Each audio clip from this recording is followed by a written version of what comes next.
Hi guys, what's up? This is Felix from What the Fud. I'm here in Bangkok with Alan. He's from Vietnam and he's actually going to talk a little bit about the blockchain space in Vietnam. Alan? Thank you, Felix. I'm Allan Ta from Alpha Blockchain. We're an investment and blockchain consulting company. So maybe just to give you a brief introduction of what blockchain in Vietnam is all about. I actually left my life in Canada, Toronto, and came down to Vietnam just 9 months ago to start a blockchain consulting business. The community then was very, very small. It was only a handful of people, but now the community has grown so much. You're getting events and meetups almost every week. Big players like big exchanges like Binance's OKX and Huobi's have entered the Vietnam space. So it's a very, very, very fast-moving community and very grown up. Okay, cool. So what would you say is like the biggest asset of Vietnam? Is it going into development? Is it going into an incubator space? What's happening here? Actually, that's I would say both. Vietnam has always been known for a software development country where you can find lots and lots of good skills, and same thing. So now these young programmers are upgrading themselves and they're entering the blockchain space. So they're self-training themselves in Solidity and specifically Ethereum programming, and as well as co-working space. Just so you know, WeWork is moving in to Ho Chi Minh. So I think any big co-working enterprises moving into a country, a city, that's a good indication that it's a healthy place and healthy business. Okay, so you have been in Vietnam for quite some while. How do you have seen the space develop from where it was when you first came to where it is now, and where do you think it's going to go in the near future? Yeah.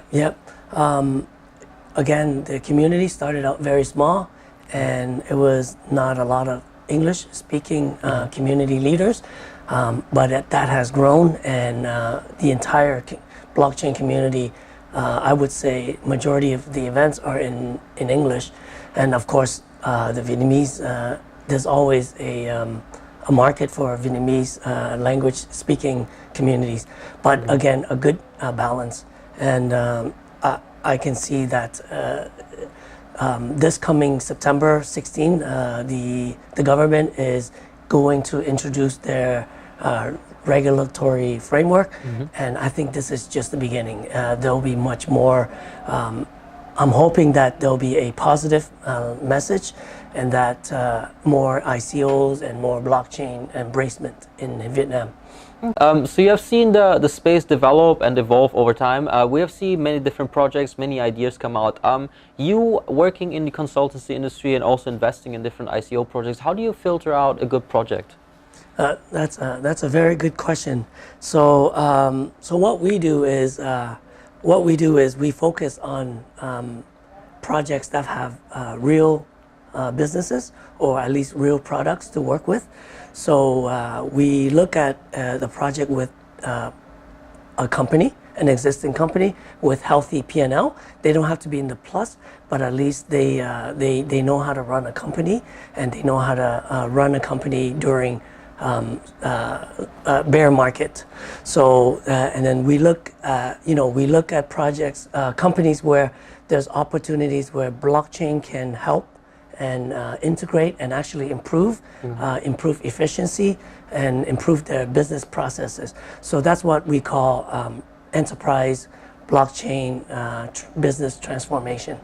So by looking at that, then you filter out the pretenders and the fake, the scams of the world. Okay. Yep. You guys also work a lot with developers, and I think one of the things that I see lacking a lot in white papers is token flow and token economics. How do you guys approach that? So tokenomics is a discipline on its own. People throw that word around as if it's nothing, but actually it's got very good value. Our take on tokenomics is actually we apply game theory to tokenomics. So within the ecosystem, there's got to be a value in sustaining the coin, because and game theory is actually a very good mechanism to do that, and that we have our research team to do that. That is a chapter on its own. That's good. So another thing I want to talk about, I think since last year, since the beginning of December, when we entered into the bear market, we could really see that a lot of projects have been filtered out. And I think one trend that we saw from last year was that people just had a white paper and idea. And now we actually evolved into existing companies. So you've seen the trend. What do you think is going to happen in the future? And what is the new things when it comes to white papers? Yeah. So this is actually the true test, being in a bear market. This is where you weed out the real companies versus the scams. Yep. I read an article this morning that Dash is about to run out of money soon. So again, these companies or startups being funded very well at the early stages, but they don't have the experience in managing money, running a company, and keeping their revenue profitable.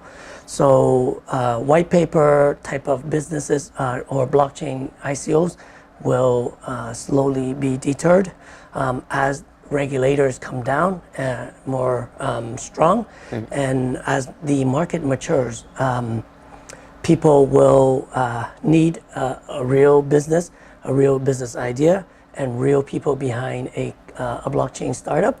And of course, again, I cannot stress enough that regulation is actually a good thing. Having regulation in place just shows maturity of the industry. Absolutely. So we have some interesting developments here in Thailand where we have things like portal licenses, exchange license, everything is starting to get regulated. How do you see the trend in Vietnam going in terms of regulations? Yeah, so I know very little about the portal. I've heard about it, and I've read a few articles on the framework that Thailand has rolled out, and Vietnam is slowly embracing. And they're talking to experts in the field as well. So similar steps, they realize that this is what they need to do in order to innovate or stay competitive. Okay, awesome. Yeah, I think thanks guys for watching. And if you liked the video, give it a thumbs up. If you would like to learn more, you can reach out to us, and I'll be happy to actually answer your questions.